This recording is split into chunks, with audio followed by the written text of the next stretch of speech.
Welcome to the Holy Sparks podcast. Our mission is to illuminate the brightest lights in the Jewish world and beyond so that we elevate the Holy Sparks within us and make the world around us a better place. I'm your host, Saul K. If you're looking for inspiration, edutainment, or simply want to discover people doing amazing things in and around the Jewish world, you're in the right place.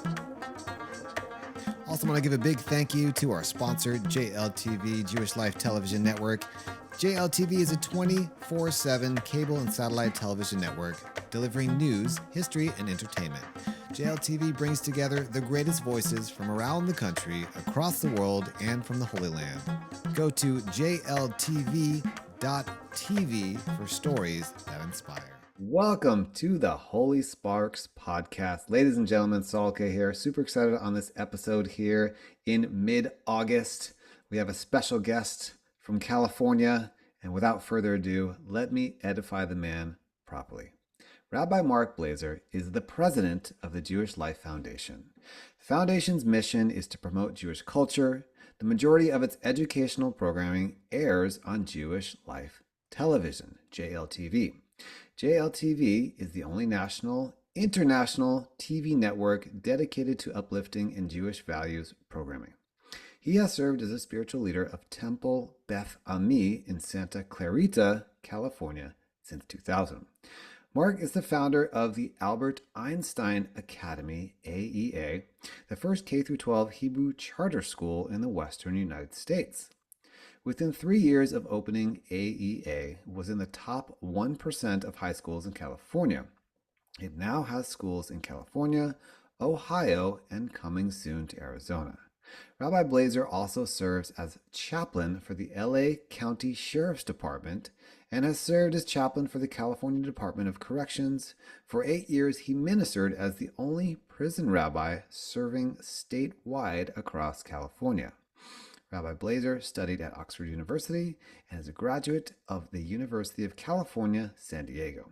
He received his smicha, rabbinical ordination, from the Academy for Jewish Religion in New York. Mark and his wife, Tracy, were married in 1993. They are the proud parents of Rachel, Dina, and Shira. He continues the legacy of his father, Phil, the founder of JLTV. Ladies and gentlemen, put your hands together for Rabbi Mark Blazer. Oh, let's go. Can you hear? Yeah, a little louder in the back. Oh, that's how we do it. That's how we do it. Yes. They're excited today, ladies and gentlemen. Okay, calm down in the back. Rabbi Mark, how are you, sir? Excellent. And thank you so much, Saul, for having me be a part of this amazing podcast. I think you're sharing and giving everyone an opportunity to listen and learn from people, some really great people. I'm honored that you've included me amongst the guests that you're profiling. Oh, it's my pleasure. It's my pleasure. So for people that don't know you, let's talk a little bit about your background and specifically growing up Jewishly in and around Los Angeles.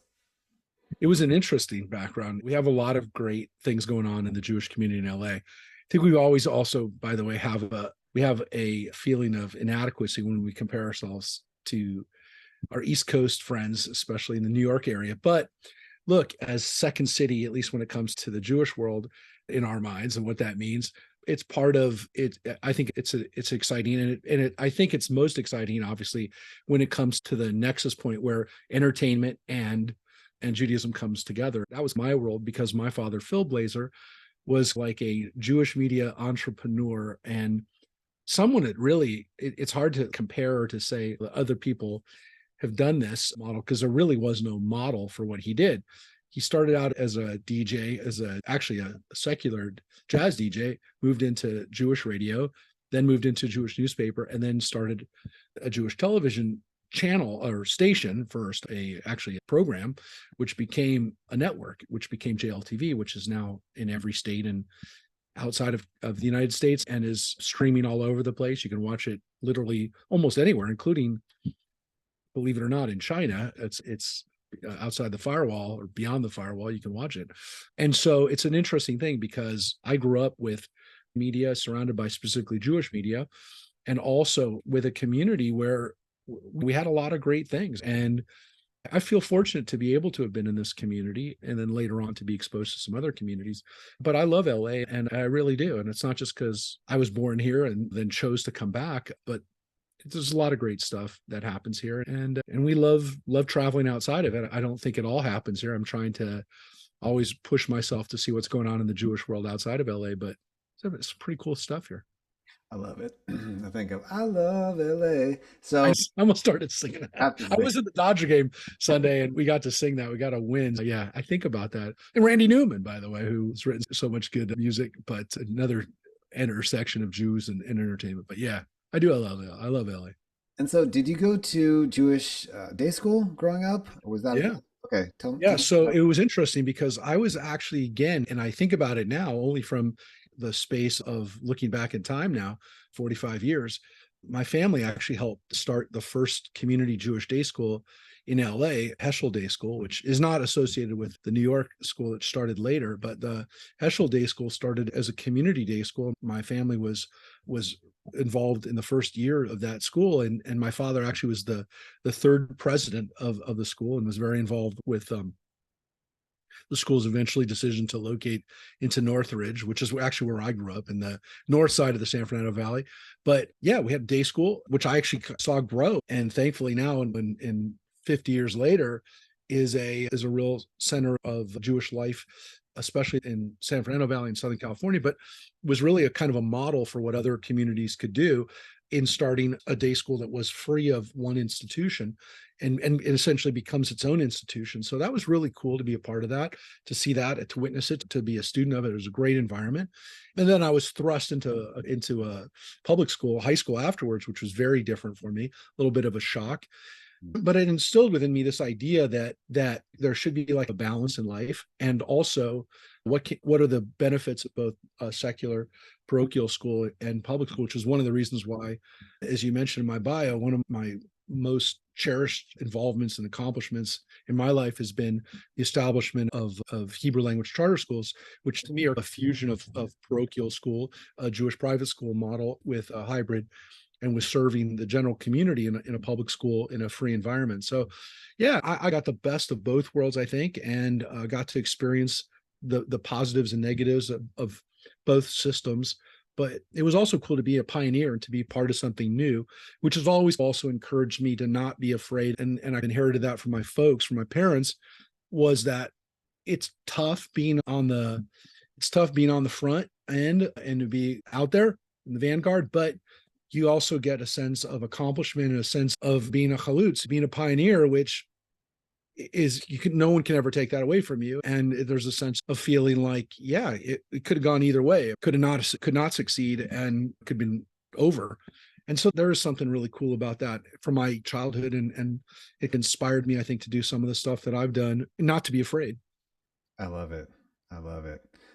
Chalutzim in LA. So explain the difference, because you said that kind of quickly. Explain the difference between the day school and then the Hebrew charter school. How would you differentiate that, and what was the added value of the difference? Yeah.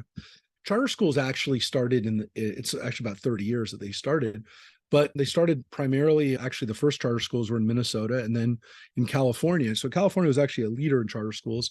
And really the idea was, and to some extent, some people said it was a compromise between parents who wanted vouchers and to give them something, that they gave some parental control back through a system of kind of creating parent-led schools that were free of the districts and free of some of the bureaucracies and some of the problems of larger schools. So that was the concept of charter schools to begin with. And again, so to some extent, they were created for that necessity of giving parents some rights so that they didn't keep pushing for a voucher system. Okay. Can you pause for 1 second? Yeah. What do you mean when you say voucher system? So in the 90s, parents were really advocating, and it hasn't really gone away, this idea that parents of school age students would get vouchers, essentially their money back, and then apply that to whatever school they wanted. So if they wanted to send their kids to a private school, Jewish, Christian, non-secular private school, they could take that money that they were essentially had paid into the system through taxes. They would take that money and then they would be able to apply it to whatever private school that they wanted to. So it would essentially create a school choice. And probably, again, for day schools at the time, and even today, it would only cover a fraction of the tuition, but at least it would be something. And it probably could bring down the costs overall, because students that are on financial aid at a day school, essentially all those students would be getting that $8,000 or $9,000 block of voucher money. Some states have enacted vouchers since, and not many. I think there's 2 or 3 states that have vouchers now.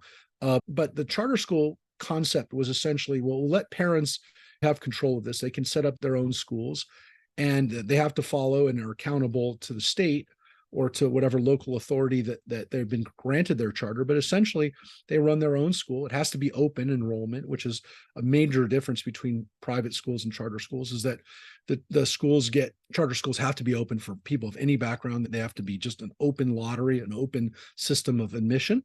You can preference siblings and staff, the families of staff members, but essentially it's an open enrollment, and you can't teach religion. So none of the funds can be used to teach religion. You can teach language and you can teach culture, but you can't teach religion. So now we have about 15 charter schools that teach Hebrew language across the United States. Most of them are on the East Coast.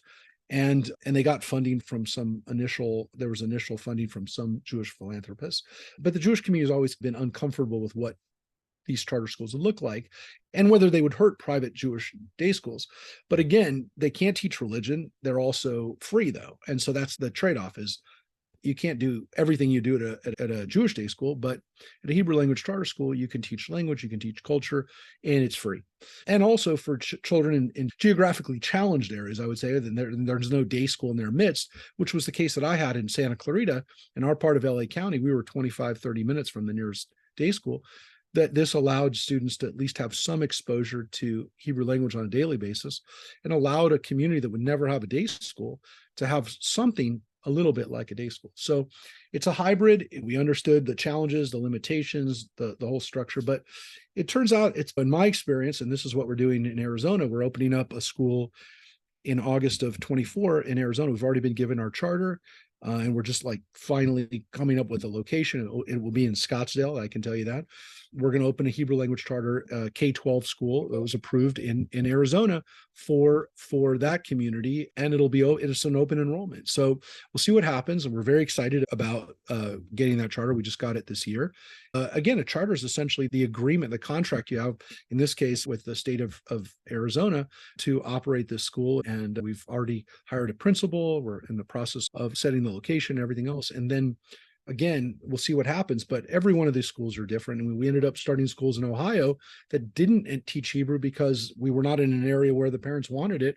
And the schools became something different. If you look at the AEA Ohio schools, they're very different. And I think they're providing things that we didn't even intend in the first place, but the schools really are specifically working in Ohio. They're in the west side of Cleveland. There's 3 campuses, and one of the schools is a pride school, and it's become a school where LGBTQ students have a home and have a place to be, where they wouldn't have that necessarily in their public school. So we didn't even envision that, and that's what that school ended up becoming in the Westlake, Ohio area.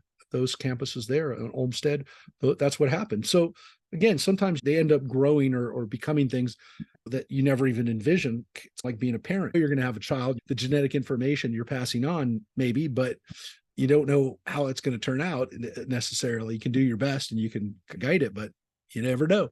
Yeah, that's what happened. That's what's happened with our charter schools. And we're hoping it continues to grow. And there's going to be things that we can't even imagine that are going to happen that we don't know. I love it. So it seems like every school in the AEA Albert Einstein Academy cluster of schools, they're all independent. They all function autonomously from each other. Okay, so someone's listening to this podcast, they're in Scottsdale, Arizona, they're interested in this school. Kind of what's the gap you're feeling there, and how might somebody, I don't know, participate and or contribute to the school in a way that could mold it to that community's needs? The most important thing is go on our website, AEA, it's AEAZ, AEA Arizona, so it's aeaz.org, and you can find out information about the school. There's an interest list there. We don't have the site on there too. We're hoping that will be on there very soon once we sign the contract and lock that up. But there's information about our schools and in general and about what this specific school is going to be. And I think potentially, I think in Arizona, because there's a pretty large Israeli community, especially attached to some of the high tech that's moved to the Phoenix area lately, that I think there's going to be a decent amount of Israeli families there based on the times I've been out there. I was out there last week, but that would be beginning of August. But since the last 6 months that I've been out there 7 or 8 times, a lot of Israeli families and a lot of people that are specifically interested in making sure their kids have that connection with Hebrew language, which they'll learn every day from kindergarten through 12th grade. They'll have the ability to learn Hebrew. And at least in California, the Hebrew language schools, we introduced the NETA program for high school, which is the same Hebrew curriculum that the larger, more successful, I want to say every Jewish private high school teaches out of, but the NETA program is like one of the best and definitely one of the most admired systems for Hebrew language. And we used it. And again, as long as it doesn't teach religion, we don't have an issue. So again, it's not for everybody. It's not going to, we make no pretense that a charter school can teach anything besides language and culture, because it can't. It violates the First Amendment if we teach religion. But for people who understand that, who are accepting of that, and who understand that's, a limitation, it's a wonderful opportunity. And at least for a lot of people, especially like in a state like Arizona, there is no independent community high school yet. They tried, they had one 12, 13 years ago, but they haven't had a community high school, a Jewish high school, for 13 years. And they tried again last year to get one off the ground, and it didn't work. This is at least an alternative. It's not for everybody. And again, it's not an answer for everything, but it is an answer. Got it. Okay. Thanks so much for that. That was really enlightening. So tell me now, you went to Jewish primary school. I call it primary Yep. school, public high school, then UC San Diego. And at what point did you decide I want to become a rabbi? What happened? That's a question. I know you asked that question to rabbis. It's an interesting question. It's always an interesting question, because I think everyone wants to know, is there a moment when you were called by God and you were told this is what you're going to do? I was just reading the prophet Jeremiah, and Jeremiah essentially is told that God called him in the womb. I had a weird situation, which is where, as I was a kid growing up, from the time I was probably 4 or 5, everybody said, one day you're going to be a rabbi. And I thought I didn't even pay attention to it. It's not even like something that I didn't laugh at it. I didn't say that's silly. I just didn't think, to some extent, I don't know if I thought I couldn't do it. I think maybe part of me said, I can't live that kind of life. I'm not a holy person. I guess I didn't even know what it meant. I was a kid, so I didn't really think, like, what does it really mean for an adult to have that as a job? But everyone always said, that's what you're going to do. And I didn't realize the reason is that I was always interested, and some people would say obsessed, with all things Jewish. And because my dad was involved with Jewish media and had all these people that were in his circle, and again, Rabbi Carlebach, blessed memory, all these teachers, every rabbi in Los Angeles knew my dad. And on high holidays, we would go to 5 different services for high holidays of the full spectrum. I never really processed what would that life be like. I had this amazing Jewish education and exposure that I never even thought, you're being trained for this. This is your, I don't know. It's like almost being like raised by a samurai, and people go, you're a samurai. Don't you know that? And I never thought about it, but I've been training the whole time. That was your training. Also, to some extent, I felt that's just what everybody thinks you're going to do. So you don't want to do that, because that you're just doing what everyone thinks you're going to do. It's almost like by default, that's what you should do. And I remember my dad turning to me at college graduation, when I graduated from UCSD. I had a degree in history and a degree in literature, double major, and a minor in poli-sci. And I had gone to Oxford Center for Hebrew Studies and studied at Oxford for a year Jewish subjects, almost only Jewish subjects. And I studied Yiddish for a year at Oxford. So even at Oxford, that's what I was studying. And I studied UCSD with Richard Friedman, who wrote the Bible, and he was like a mentor. He was a teacher. But I didn't think at college even that's what I was going to do, because I thought I would work with my dad. I thought I would work with Jewish media, and I thought I would, that's what my calling would be, because that's what I really wanted to do. And this idea of being a teacher or being engaged in a synagogue was like, I couldn't really wrap my head around that. But at graduation, I remember I took I probably took twice as many classes to graduate with a degree in Judaic studies, but I didn't do it because I also felt to some extent that that would be like too easy. That was like an easy way out of graduating. And then when they called the Judaic studies majors, and they called no names, and my dad looked at me and was like, "Why didn't you do that?" And it had nothing to do with embarrassment of being a Judaic studies major. And no one got called. And at that moment, I was like, "Yeah, you messed up. You could have done that and at least stood for the fact that, look, there was an amazing Judaic studies department, and it really was amazing, funded, amazing professors. And I took every class probably that they had, and I didn't major in it. And I was like, that was your own ego or whatever saying that's a diminished degree. I fell into that to some extent. So I didn't do that. And then I was working with my dad, which was my dream all along. But I also had this one foot in still in study. And I felt that there was still stuff for me to do. And so I was studying with Richard Friedman. I was in the PhD program at UCSD for about a year. And something stuck out in my mind in his book, Who Wrote the Bible, which is the definitive, easy to read book on the documentary hypothesis and how to read the Bible. And at the end of the book, he says in the end, it's not who wrote the Bible, but who reads it. I thought to myself, I said, wow, that's pretty profound. And I thought about carrying on and teaching and doing a degree, taking what this would be like to the next level, getting my PhD in biblical studies. And it would have been 7 years. And I thought to myself, at the end of the day, I don't want to give tests on the Bible. My goal is not to have, and I actually TA'd a few times for Richard Friedman and David Noel Friedman, who was a distinguished professor at the time. David Noel Friedman of blessed memory was an amazing biblical scholar, the editor of the Anchor Bible series. And they had me TA, and I taught classes, and I experienced what it was like to teach a little bit, where people came up to me at the end of class and said, "Is this going to be on the exam?" And I thought to myself, I don't want to teach Bible to people. They were definitely interested and they were really reading it, but the Bible isn't read so that people know that the answer to the test. It's the test of life, right? It's the test of every day. And so I thought to myself, I don't want to do that. I don't want to teach Bible to people that are learning it so they can get a good grade. I want to read it. I want to teach it. I want to study with people who are trying to have a good life. And so that's why I moved over to the rabbinic side. And I started asking myself, like, maybe I really could do this. And then one day I was walking in San Diego and I just had that epiphany. It's just, if you want to say that, those words were like, it's time. So I did. I talked to my rabbis, the ones that I had studied with as a kid, and started the process of actually doing this. And the people were all saying, this is what you were supposed to do.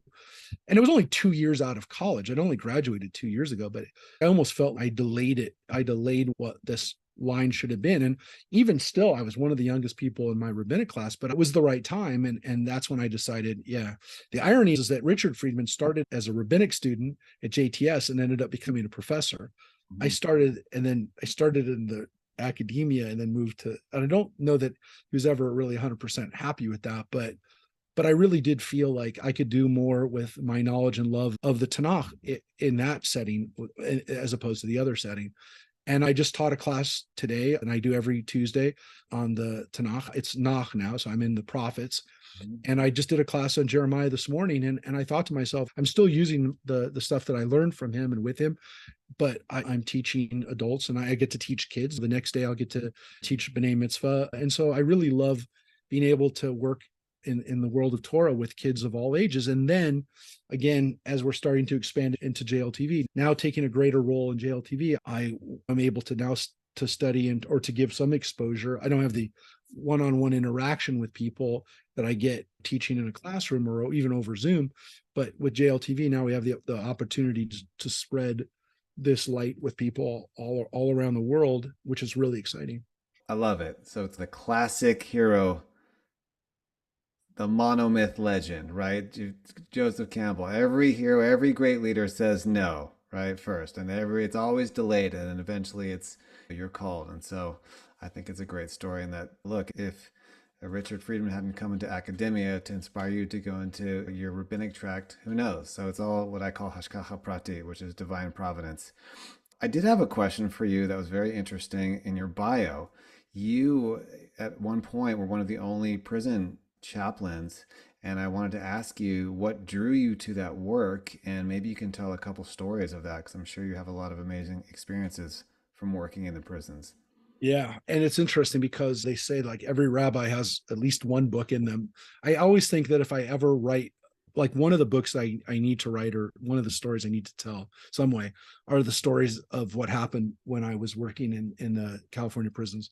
I worked there. So I started working in the jails in the LA area, because our area of Santa Clarita is home to actually several of the jails in Castaic area that are the jails for LA County, that are run by the county. Because I lived in that community, they asked me if I would visit those. And so I had to qualify as a chaplain, which I did. I went through the chaplain qualification through the LA County. And so I started visiting the jails here. And then I was working with Beit Teshuvah and visiting some of the people that were trying to get into their program or had been in their program. So I was doing some visits for them. Like a recovery program Yeah. in LA for Jewish people? Is that? Yeah, with people who are struggling with addiction issues, and it really runs Jewish rehabilitation halfway house. They would tell me what inmates were on their list, and I would go visit them and bring them Bibles and talk with them and celebrate holidays with them. And so I was doing that, and then the board of rabbis asked me if I would start visiting the California prisons, the actual long-term prisons, that are also not real close to me, but not too far. It's an hour and a half north, but it's an hour closer than a lot of the rabbis on the west side or in the valley, San Fernando Valley. I started driving up there. I got certified by the state, and then I started driving up there in the early 2000s. I started driving miles and miles to the prisons, and I started out going to one primarily. It's called North Kern State Prison in Delano, which is literally in the middle of nowhere, not nowhere for the people who live there. It's 30 minutes north of Bakersfield. And then I started going to some of the other prisons there in the area. There's a prison called Wasco, and there's prisons all over that. It's called Prison Valley. And so there's Avenal and Pleasant Valley, which isn't so pleasant, but all these prisons are in this area, and they're all maintained by the California Department of Corrections. And so I started visiting some of these other prisons, and I ended up going to not all of them, but quite a few. And there's hundreds of thousands of inmates in California prisons. And while I was doing it, the prisons were really overcrowded. They're still overcrowded, but it was really bad then.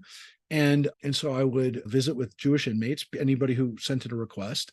And I would then go to prisons. If there was nobody going there, they would give me permission to go, and I would visit these prisons where there was no rabbi. So I was attached to one in particular, but then I could go to the others. I had amazing experiences. And to me, it's like the front line of spirituality, because when you're in prison and everything's been taken away from you, or almost everything's taken away from you, what are you left with? And so when you see what kind of power the Spirit has, it's in those situations.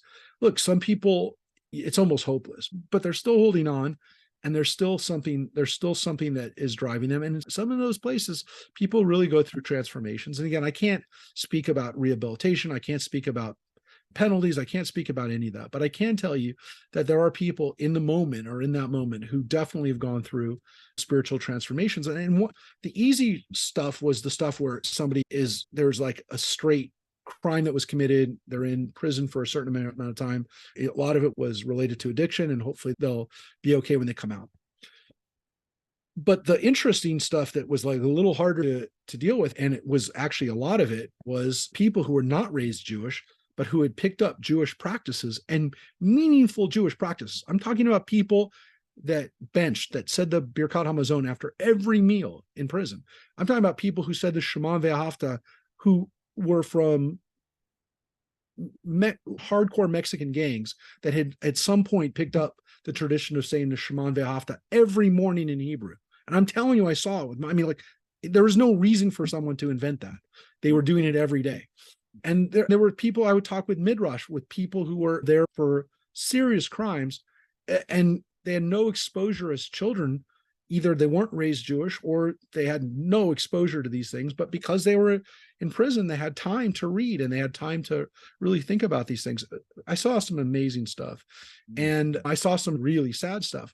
To some extent, that's where you see religion and spirituality at its highest level, when you're literally like, it's life or death. And that's one of the reasons why I took away from that experience a real appreciation for what, when we're leading tefillah in our synagogues, it's meaningful for people, and we're trying to uplift people. But there's a place where people are saying these tefillot and it's keeping them alive. I know that sounds like I'm overdoing it, but I'm not. I'm telling you that there's people where that spiritual energy that they're creating with their tefillah, with their prayers, are real and keeping them alive. So it was pretty wild. And what finally actually, what I was, it had run its course for me in the sense that I was starting to get involved in starting the charter school. So I was having to spend a lot more time on that. But it was an interesting thing. And this is the one thing I'll tell you, the one story I can share is that my final thing that kind of, I actually had to resign because I went and I had a cousin he didn't go into Beit Teshuvah. Our family was hoping he'd go into Beit Teshuvah. He was struggling with addiction for many years. He was in jail and ended up going to prison. And I visited him in prison. And what I didn't know was I needed to let the Department of Corrections know that I had a relative in prison. And I needed special permission to visit him. And I went to see him, and I didn't give him anything bad. I gave him socks and I gave him a Bible, the same things that I would give anybody else on that day. Because I didn't tell anybody that he was my cousin, and they found out, because when I came and visited him, the first thing he said is, "Hey, cuz." And they started an investigation on me, and they ended up not finding anything, but they knew that I had violated the policy of not telling them. And they said, "Look, you can fight this or you can resign." And I said, "You know what? The time's for me to resign." So I actually resigned under duress. And look, again, maybe the time was coming up anyways. I stopped. Most people listening to this, they don't understand the context. So basically, what you violated was you brought a family member or something in prison, essentially. Is that what was violated, or you had? Yeah, I didn't tell anybody that he was my cousin. And so they assumed that I had brought contraband, and they assumed I had brought in something illegal or something I wasn't supposed to. And they pressed him, they interrogated him. They really sweated him to see if I had, and I hadn't. They didn't believe it. I don't think they ever believed it. He eventually got out, by the way. That was 16 years ago, and he has rebuilt a life. He has 2 children. He's married. He's been happily married for 15 years. He ended up getting a degree from UCLA, and he's had a wonderful life since. But that was his lowest point. And yeah, I also saw that this is no family is disconnected from this. But yeah, I got in trouble, and I didn't know. I can't say I didn't break the rule. I didn't realize. I never thought in a million years that I'd have a relative in prison. And I was supposed to let them know the minute he got put into the prison system. I was supposed to let them know. Not even if I visited him. I was supposed to let them know. And that I violated. There's no question. I have no answer to that. I can say I didn't know that I broke the law, but ignorance. So I can't say that I didn't break the law. I did. And I could have thought it maybe. I could have hired an attorney and said, this is what happened and whatever. But I didn't. And again, to some extent, it was also run its course. I have to tell you too, in the back of my mind, and again, now I'm 55, I can tell you, I've always lived my life. I'm not going to be afraid. I'm not going to live in fear. But needless to say, it's not overblown. There are a lot of Aryans in California prisons. They almost have to be members of the Aryan Brotherhood in order to be a white inmate in prison. You have to be a member of something, and that's what the white inmates are a part of. At some point, it could have been bad. Yeah, it could have not gone well with me physically. My colleague, who was the Catholic chaplain, who was a wonderful, wonderful man, John of blessed memory, he was the Catholic chaplain. He went into one of these cell blocks, which I would do too, and he got sprayed by one of the inmates, and he was Catholic. If they got him, sprayed? That got shot? No, he got sprayed, which is they took a bag full of feces and urine and sprayed him with it. They pressed it onto the bag and spray him with it along. By the cell. They basically splash it on you, and he had to get hosed down with chemicals. He had to have injections to stop him from getting hepatitis and HIV.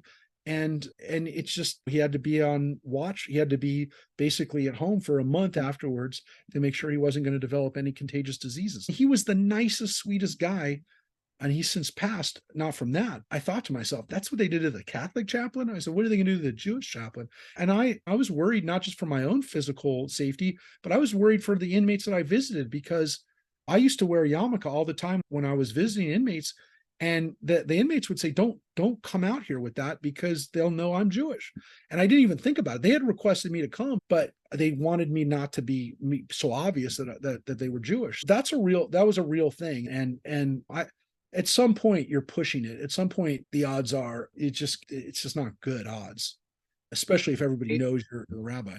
you had 8 years though of Yeah. divine protection on your mission. Wow, kol hakavod, that's amazing. And I wonder if have you ever heard from has anyone else, obviously your cousin, but been released from prison and gotten in touch with you to say Yeah. thank you, anything like I've had a few people that I've kept in touch with.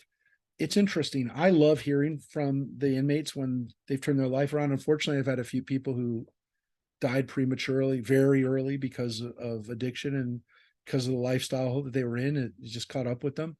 That's been very sad to officiate at some funerals for people my age and even younger. But there are a few people. And what's interesting though is people are very uncomfortable when they find out. We've had a few events where some of these guys have come and said hi. If it's an event in the public, it's a holiday event or something that we're doing in public, and I'm very careful now not to tell people where I know the person from, because even if the person shares it, then that's fine. There's nothing I can do about it. But if they don't share it and I say it to people, a lot of times people get really uncomfortable. They get like, why is this are they stalking you? Are they a danger to your family? And so people, a lot of times people assume the worst, and I'm thankful I've never had anything like that.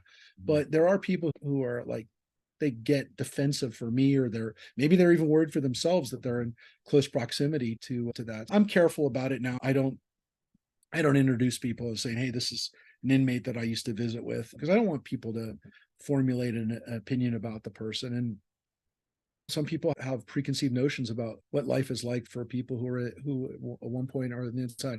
I'll tell you this. One of the things it taught me is every person is a couple of bad decisions away from being in prison. It's not one thing. It's oftentimes it was like a series of bad choices, but there are a lot of people like I've never been so confident after that experience of saying that couldn't be me, or that couldn't be that person, or this friend, or whatever, because it's never really, very rarely, a couple times it was like one heat of the moment decision. I can count on one hand the amount of people that I interacted with. That was one. A lot of these people, it was an addiction, it was this that led to that bad choice, and that's how they wound up. But don't ever think that it couldn't be you. It's obvious that almost every person that you'll ever meet is a few bad decisions away from being on the other side of the gate. Wow, it really makes you value your freedom in a completely different way, having that reality in your face for so long. Yeah. And it also reminds you that, again, it's a series of bad decisions. Like it's like you start down a road and it's one thing leads to another. It's very rarely like one thing.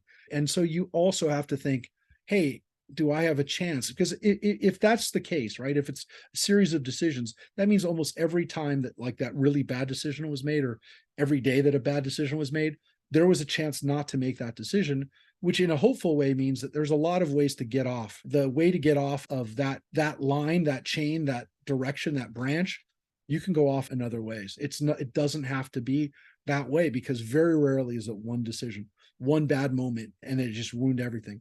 A lot of times it's been going that way, and that means you can break off. You don't have to follow that path anymore.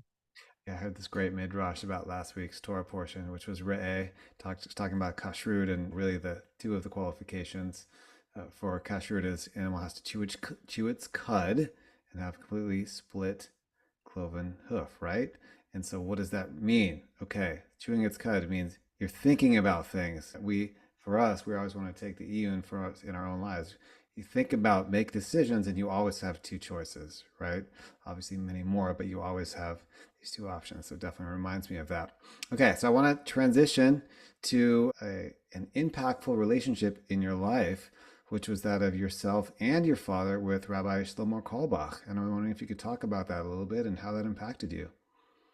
Yeah, as I mentioned, experiencing these kinds of these aspects of Jewish life, which as a kid, you sometimes take for granted, or you just, like in some ways, I just assumed that everybody did these kind of things. So when I was a kid, when I was celebrating bar mitzvah, I was at the kotel with my dad and my grandfather and Rabbi Carlebach. And so he was there with us as the rabbi, the teacher that was with me at that moment at the kotel. And I'd met him before in LA and had experience with his teaching and with his singing. And he was a close friend of my dad's. And then when I was a bar mitzvah, to be able to be there and to hear that, and what really stuck with me was his telling me, and I have the recording of it, where he says to me, "You can be a million miles away from the Kotel, from the Western Wall, but you're always here. You'll always be here."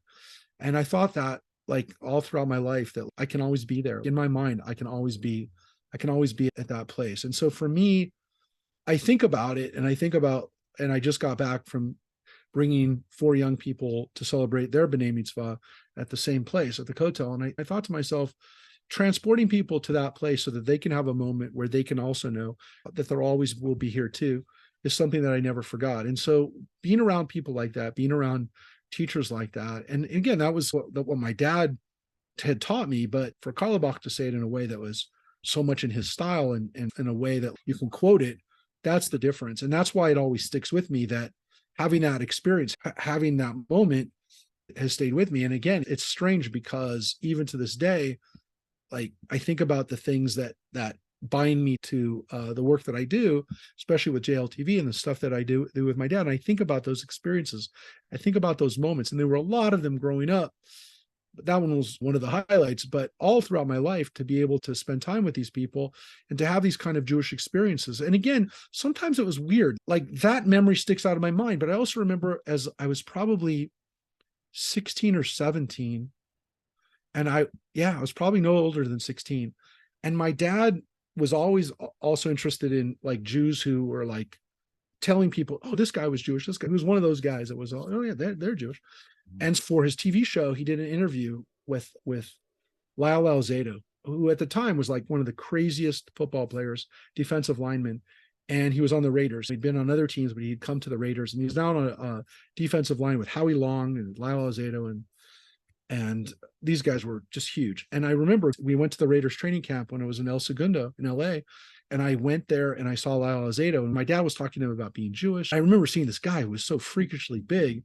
And I thought to myself, I said, my dad could find these Jewish connections for people, and he wanted people to, like, no, hey, yeah, there's a Jew that plays football that's really scary, or there's somebody else who's doing really exciting stuff in movies who also is informed by their Judaism. That was something that I was raised with. So it was the leaders and the people who are doing the really important work of Keruv, of bringing people into our community, Karlbach, but also for these other people who would just, "Oh, wow, you can be Jewish and you can also do this." And so to me, that was something I still do it. I still do it with kids. And I'll say, "Look, you can be Paul Rudd, and he can also read Torah. You can do these things." And whoever the star is, whoever the celebrity is, or whoever the musician is, that people can be inspired by that. I go, "Oh yeah, the rabbi said he's Jewish too." And hopefully there are people that inspire people to make good decisions and to pursue their dreams and to pursue their talents. But it's a weird thing that, like, we always have this, we want to make sure that we're Jewish, but we're also, like, accepted by others. And sometimes, look, sometimes we're perpetrators of that too. But look, for most of us who live in different worlds, we have to remind people it's okay. You can go back and forth between these worlds, and you can be successful and be happy in these worlds. And they're all part of who you are. So I like that. I like both. I like to teach, like, from the people who are living that world all the time, and then also that people who are not in that world can also do that. I love it. Okay, there's definitely a lot there to unpack, and I think there's 6 podcast episodes in that one reply, so we'll have to circle back to some of those responses, but definitely taking pride in when you see what I call MOTs, members of the tribe out there, be it Adam Levine or whoever, Sammy Davis Jr., whoever is out there in the crossing over into the entertainment world, we can always be proud. So let's take it from the top. I know that you've mentioned JLTV multiple times, but I want you to talk about your father, the origins of the show, the story, and how it's evolved. Yeah. So as I mentioned before, so he started out in Jewish radio, and he really pushed that. Hang on, pause. What are you talking about? There was a Jewish radio station, or he had not a Jewish radio station. So here's how it really, the origin, it's actually a cool origin story too for him, was that he loved music. He loved jazz. He loved R&B music. And he always wanted to be on the radio. One of his first jobs when he was just in high school, he was already working as a DJ locally in LA. And then he moved to Minnesota to go to University of Minnesota. And he started working for a DJ out of Minnesota who ended up becoming very well known, Wolfman Jack. And so he worked for Wolfman Jack on the station in Minnesota. And he asked the Wolfman, he said, can we do a Jewish radio show on Sunday mornings on the station? When they had to do public access, they had to do community radio anyways. And so Wolfman let him do it. And he worked on this. My dad worked at the station, but then he got this little block on Sunday mornings to do Jewish music. And there is a weird story, which I won't share today, but I will say it's one of the, if it's a real story, it's Come one of the craziest. on, you can't say that and not tell the story. Tell the story. All right, so I'll tell the very brief thing. So my dad was on the radio with the Jewish music, playing the Jewish music, and so the Wolfman gave him this time, and it was not a Jewish station. It was playing essentially R&B music, which was already like still in the 60s, early 60s. This is still, especially in Minnesota in the Midwest, it's still a little different. But it's Minnesota, and that's where he had family connections. His aunts and uncles lived there, and he was there for university. Anyway, so he's there on Sunday mornings playing music. And about 6 months into his show, they get a letter from a woman who says she's a big fan of the music. She's not Jewish. She's African American. She's actually Jehovah's Witness, but they don't listen to the radio a lot, but they like the Jewish music and they like the prayers and they like the Jewish, it was Yiddish and it was music from Israel that was coming out of Israel and Jewish folk music. And she really likes the music. And she says she wants to come by the station and she wants to meet the DJ and she wants to thank him for the music. Now, this is the story that I have. And she shows up at the station one Sunday morning to meet my dad, and she brings with her little son, who's about I want to say about 6 or 7 at the time. I'm just telling you who that son was. It's Minnesota. It's about 1965. It's about 5 or 6 years old. This is what I was told. That young man. Oh, it is. Okay, go ahead. Prince. That's what I was gonna say. Prince Rogers Nelson. Again, supposedly, and the only thing again I can corroborate it was he was raised very religious and not really allowed to listen to that kind of music. But yeah, that's what supposedly Prince was raised on Jewish music on my dad's radio show, at least while he was a kid in Minnesota. So my dad ended up coming back to LA and doing Jewish music, doing a program, a Jewish music hour every Sunday in LA, and was also running a station in LA when he was out of college. And then he was doing that for a while and he really wanted to expand that. So what he did is he opened in 73, so literally 50 years ago, he started a bi-weekly Jewish newspaper. It was called Israel Today. And it wasn't just about Israel, but it's like a kind of a cool name for it because it wasn't just about Israel, but he called it Israel Today, meaning like the greater people of Israel. And it came out every other week. And so he did that. He was doing that for about 4 or 5 years. The newspaper got very successful in LA. And then in 1977, 78, he approached one of the local television UHF channels, before they had cable, or they were just starting with cable, but no one had cable. But he went to one of the UHF channels and said, hey, can I have an hour? I have an hour in radio. Would you let me have an hour in TV? And so he did. He bought it. He paid for it. And then he got to program it and put on his commercials. So he ended up doing that, starting that on Channel 22 here in LA. And that eventually moved to another channel, Channel 18. And for a good 20 years, he was doing that on UHF. He also eventually syndicated it and started picking up other cities where he would essentially do the same thing. He would purchase a block on Sundays, usually Sunday afternoons, and broadcast the program. And so he was doing that for a few years. He eventually turned his biweekly paper. He turned it in the 1980s. He turned it into a daily paper. And the whole concept of creating a daily called Israel Today was he wanted to have something like USA Today for the Jewish community. And so he raised money for it. He created Israel Today, a daily Jewish newspaper and print. And this was before the internet. And so would have done much better if it was the internet. And he spent 5 or 6 years trying to create that and make that vision happen. And unfortunately, it didn't work. It didn't take. So the newspaper eventually went back to being actually a monthly magazine. But the TV continued on and the radio continued on. And then about 15 years later, he was able to convince DirecTV to actually create a Jewish channel, to actually create a 24-hour Jewish channel which would be broadcast on satellite and on cable systems. And he signed his first few cable systems, and the channel went from being a 1 hour a day channel on a program on an individual channel to a 24/7 channel itself, a network itself. Mm-hmm. And that was a huge thing. That was in 2006. And that when that finally came to fruition, that was something that like people still, even to this day, people say, how did he do that? How did he convince DirecTV to carry it? And I just honestly think he never thought that it couldn't happen. He said, look, you have so many Christian channels. Why can't you have one Jewish channel? What I don't think he really thought of was like, first of all, how do you program it? Because no one's ever created this much content for a 24/7 channel. But on top of it, it's because the only people who start networks are companies with millions of dollars and with relationships with other entities where they can do this. And so whether it's a Viacom or whether it's whatever the company is, they have 4 channels or 5 channels on a cable system. They don't have one. So it was beyond bold. It was not just chutzpah, it was insanity to some extent, because everyone he would have asked in the media world, and I don't think he even cared, anyone would have told him it's impossible to do this. You can't create a Jewish channel. And he did it anyways. And so when he created it, he was like severely undercapitalized. He was he didn't have enough content, but he just did it. And he says, once we do it, once we get it, we'll make it work.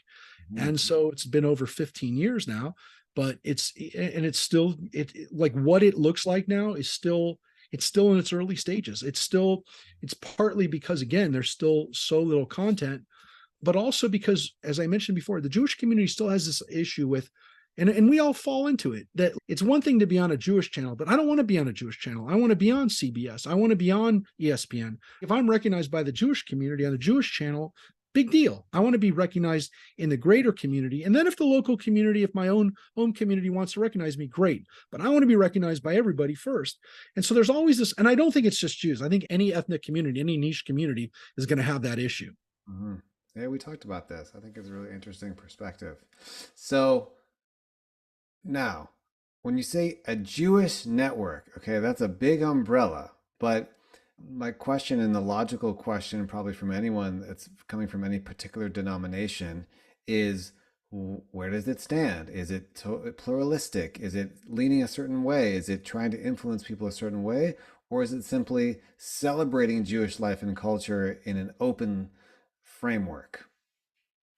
Yeah, I like to tell people that JLTV is much more like a Jewish BET. It's much more of a cultural network. It's much more of a celebration of Jewish life in its broadest sense. So what I was saying is, so JLTV really functions, I think, as a Jewish BET in a very broad sense. It really tries. And one of the things that my father was committed to was never having a political agenda, never having a religious agenda, being able to be open to the entire Jewish community, to the entire Jewish experience. There was never any intention of saying that this is okay and this is not okay. I would say the one red line we have in the Jewish community that we're very sensitive to is that we don't want any messianic. There's not once it crosses the realm into Christianity, that's no longer a part of the Jewish experience now. And I think that's what happens with a Jewish fair or a Jewish cultural experience, where they're going to say, we're going to have all the Jewish groups here represented, but we're not having them represented. That being said, look, we can't control who watches the network. And we know that there's people of all backgrounds. And the reality is that about 70% of our audience, 70%, maybe as high as 80% of our audience is not Jewish, which means that the vast majority of people that are tuning in any given day to JLTV are not Jewish. Whatever their background is, we have no idea. Once you put it up on a channel, up on cable, what's up on satellite, it's going everywhere. And we'll never fully know, right? Because we don't have Nielsen's that break down that kind of information. But what we can say is that when we know what the reactions are from people, where we're getting feedback, where we're hearing from our viewers, we know that a lot of them are not. And we can see where people are watching us. And when they're watching us in Montana and West Virginia and Alabama, we know that a lot of those viewers cannot possibly be Jewish, because every single person who's Jewish, affiliated Jewish, or identifies Jewish in Alabama would have to be watching for our numbers to be what they are in Alabama. So we know that. It's obvious. What's interesting is when people say, what are people who are not Jewish watching? And I prefer to use the word Gentile. When people who are Gentile who are watching in our audience, what are they watching? And the interesting thing, it's not what you think. It's not just programming about Israel. It's not just programming about the Bible. It's actually programming that includes really Jewish programming. And I say really Jewish programming, that includes things like the Shabbat celebrations that we have, what we call TGIF, which is really our chance to celebrate Shabbat. And I think it's something that, again, I think it's one of the most exciting things that we're doing, is exposing people to the rich variety of music that exists for Jewish liturgy, which you know better than anyone else. And I would say that as one of the most gifted and talented creators of truly Jewish music, and again, by that, I'm drawing on Jewish sources, drawing on Jewish ideas and Jewish values, that you're really one of the leaders of that in our country now, that this is a showcase for people. And the audiences are wide and they're very different than what you'd think. And that's not just, I'm going to say, it's not just evangelical. It's not just in one area. It includes people, must be Muslim, that are watching it in Turkey. There are people that are watching it in I forget Turkey. There's countries that have even a larger Muslim population percentage-wise that are watching it. Those numbers don't lie. The people who are watching it cannot all be watching it for the sake of studying their enemies or trying to learn what we're saying about them. First of all, we're not, because it's very not political, and it's very, I think, more not doing things that are controversial or confrontational, which was a big thing for my dad. And it's something that I've probably followed in more than I even feel comfortable. I'm a little bit more confrontational than he was, but it's very non-confrontational. And so there's nothing there where people would be going, oh, look, they're watching it because they're going to get angry or they want to know what we're saying about them. There's none of that. And so people are watching it, they're enjoying it. They must be saying from their vantage point, this is meaningful to me, which, I mean, that is like every day when I see that, it blows my mind, and it makes me feel like, everybody talks about all the negative stuff that's going on, all the anti-Semitism, there's something going on here, which is most Jews don't realize how many people are out there that are consuming Jewish content, and you must know this, that are consuming Jewish content who are not born Jewish. Absolutely. Could you guesstimate your total viewership based on metrics over the last couple of years? So yeah, it's something we're always trying to put our fingers on. And our viewership during the high times, the high blocks, the primetime night times, we're getting up to 250 to 350 throughout the week. But the highest times, it's probably 350 to 400,000 that are watching the programs.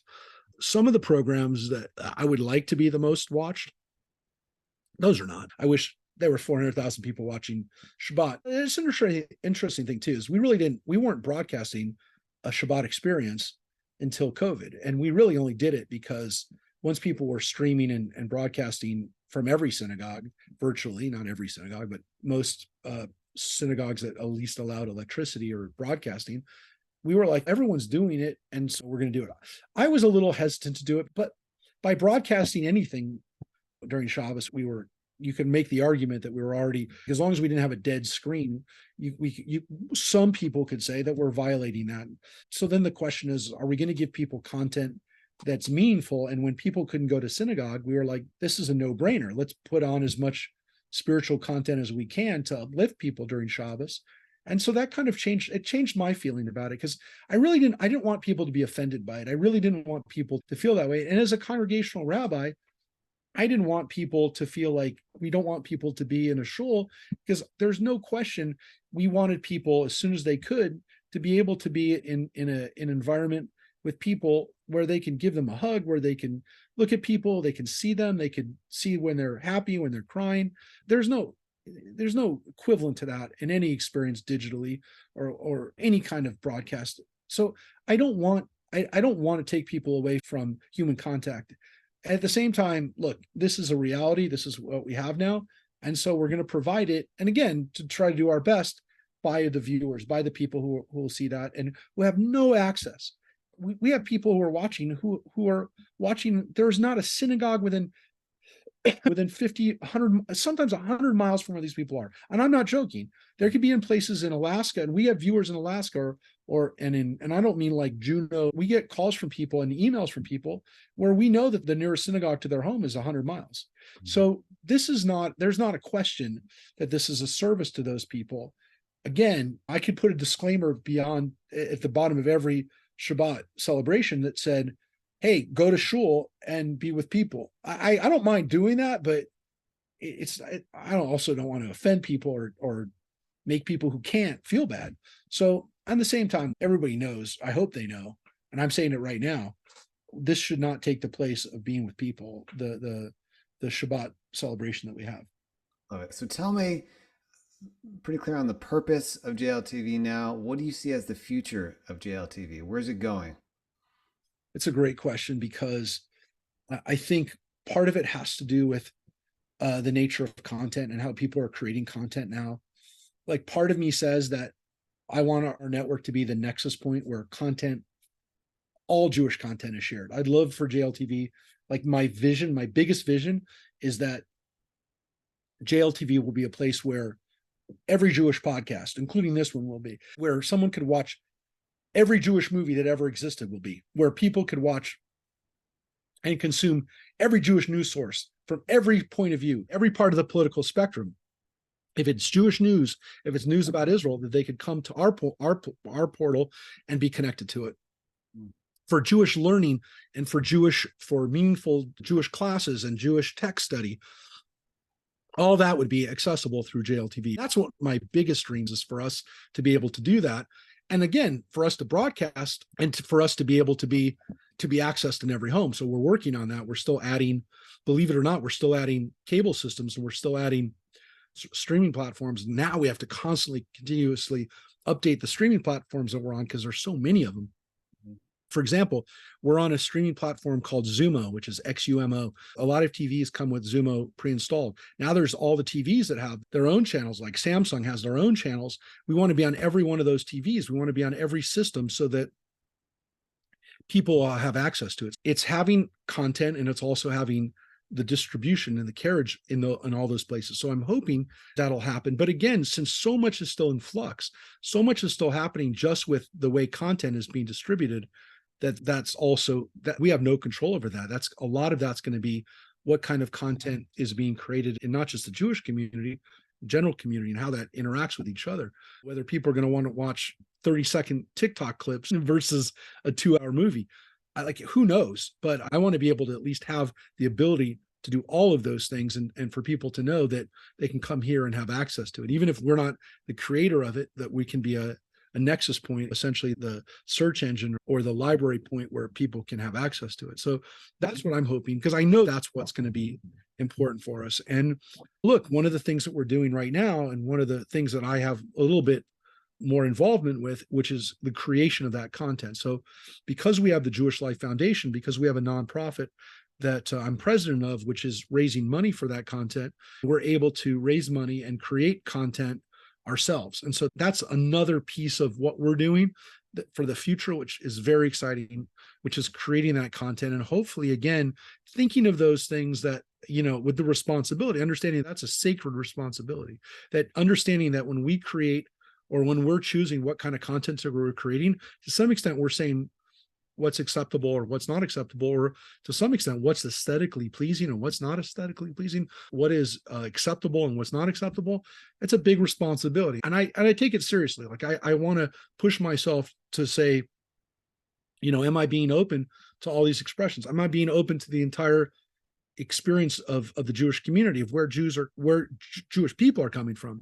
And that's really what it's going to be. If people who are consuming it are not members of the Jewish community, that's fine. But our network is first and foremost to serve the Jewish community and to create and help facilitate the dissemination of Jewish content. So that's what drives us. And again, I think we have this mission, we have this vision of doing this, but how it's going to be implemented, I think, is to some extent is going to be dictated by what kind of content people are going to want to see, what kind of content people are actually, going to become accustomed to.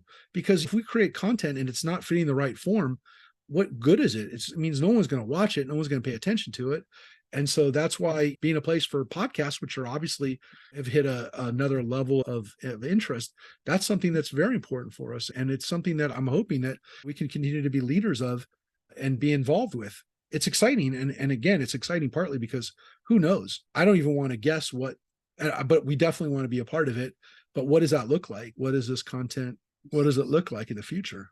Yeah, so not only the content of the content, but the form. Is it short form, medium form, long form? That's what you're addressing. Yeah, absolutely. It's evolving quickly. There's definitely a lot more to unpack there, but in terms of where one can find JLTV, it's JLTV.tv. There's also a YouTube channel as well. And of course, if you have Direct TV, I think you check with your local provider about DirecTV is very easy. 325 everywhere in the world. It's on 325. The problem is cable. It's you got to look at your cable systems. The great news is this year, Charter Spectrum is rolling us out on every single platform. Every home that has Charter Spectrum will have JLTV by the end of the year. Up until now, we were in their big Jewish communities, but now we're excited to say we're going to be on every Charter Spectrum home in the country. We're on Cox Communications, which is huge in Nevada and Northern Virginia, New England, Arizona. Don't want to forget Phoenix, all of our friends in Phoenix and Scottsdale.